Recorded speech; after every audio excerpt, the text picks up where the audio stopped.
Bumili ako ng P-trap dito sa TikTok shop kasi akala ko ito yung magiging remedyo para mawala yung tulo or yung leak dito sa aming lababo. Pero na yung naikabit ko na ito po ang nangyari. Mas matindi pa pala yung mangyayari. Ito po makikita nyo na umaagos yung tubig dito sa may ilalim ng aming lababo. At nung nilagyan ko naman ng bulkasin yung tubo, ito naman ang nangyari. Hindi naman bumababa yung tubig dito sa lababo at ito makikita nyo na tumutulo dito sa may gilid-gilid nitong P-trap na in-order ko dito sa TikTok shop.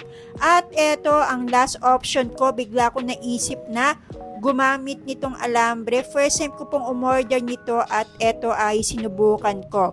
So ito po, naremedyohan ko na po ito, nagamit ko na po ito kahapon. At after 2 days, ito po, ayan, naremedyohan ko na po ito and ito po ay for demo lang para po makita nyo kung paano ba ginagamit itong sink declogger or yung alambre pantanggal ng bara sa tubo. So ito po siya, ipapasok nyo po itong alambre at hindi nyo po ipapasok lahat yan. Kailangan pong paunti-unti lang po at ang gagawin nyo ay iikutin nyo po itong pinaka-handle.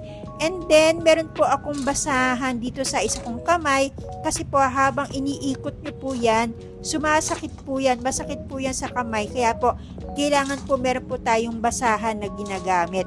And then, unti-unti lang po natin iikutin yan. Tapos, pakiramdaman po natin kung pwede na po natin ipasok paunti-unti itong alambre. At 3 metro po ang haba nitong sink declogger or itong alambre. So, ganyan lang po ang gagawin nyo. Ikot-ikot nyo lang po hanggang sa maipasok nyo na po ng husto ito pong alambre na ito sa tubo.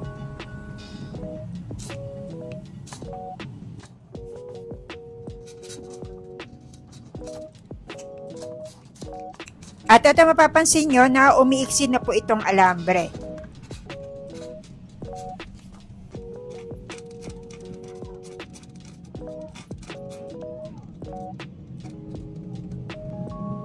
Tapos ikot-ikot lang po ulit para po matanggal po yung bara sa tubo.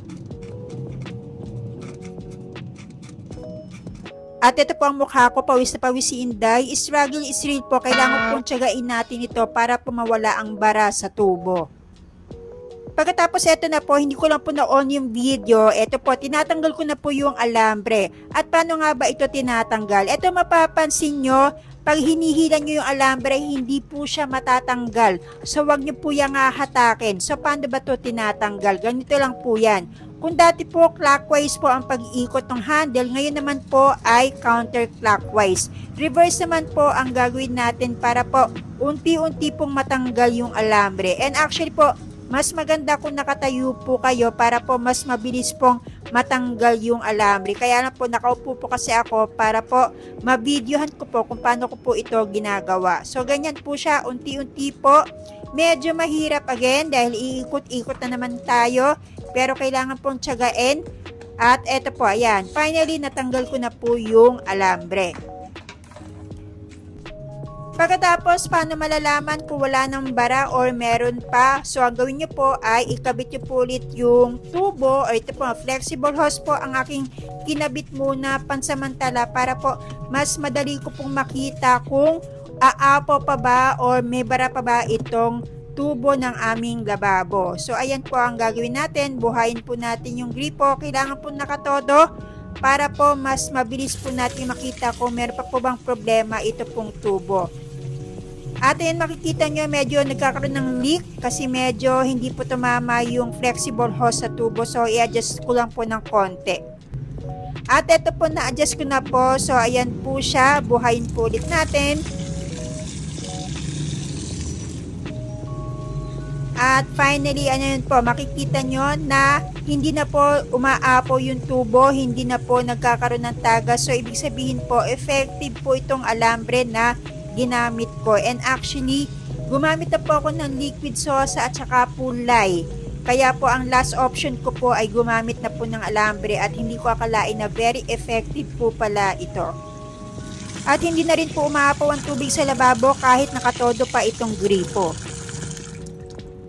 At ito po, tanggalin natin yung flexible hose para makita nyo na wala na pong bara itong tubo. And actually, 2 beses ko pong ginamitan ng alambre ito bago po nawala yung bara dito sa tubo. So ganun po ang gawin nyo, paulit-ulit lang po hanggang sa mawala na po yung bara sa inyong tubo. Pagkatapos sinabunan ko itong alambre, nilinis ko para po matanggal yung mga sebo at mga dumi para naman po hindi po ito kalawangin.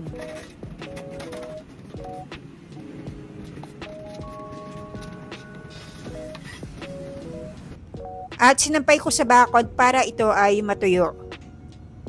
Kaya pa kung naman problema kayo at barado ang yung lababo or yung toilet nyo, ito po marirecommend ako sa itong sink declogger or itong alambre. Actually, nung una po, nagdududa din ako dito kasi gumamit na nga po ako ng line, ng liquid sosa at chemical po yun na matapang. Pero hindi po natanggal yung bara ng aming lababo. Kaya po, nung sinubukan ko ito, medyo duda po ako. Pero nung nagamit ko ito, dito ko lang po napatunayan na oo nga, very effective ito kahit alambre lang po ito. Kaya po ayan, kung naman problema po kayo sa mga baradong lababo nyo or toilet, ito po marirecommend ko po sa inyo, itong sink declogger. Kaya ano pa hinihintay nyo? Mag-check out na po kayo at i-click nyo ang yellow basket.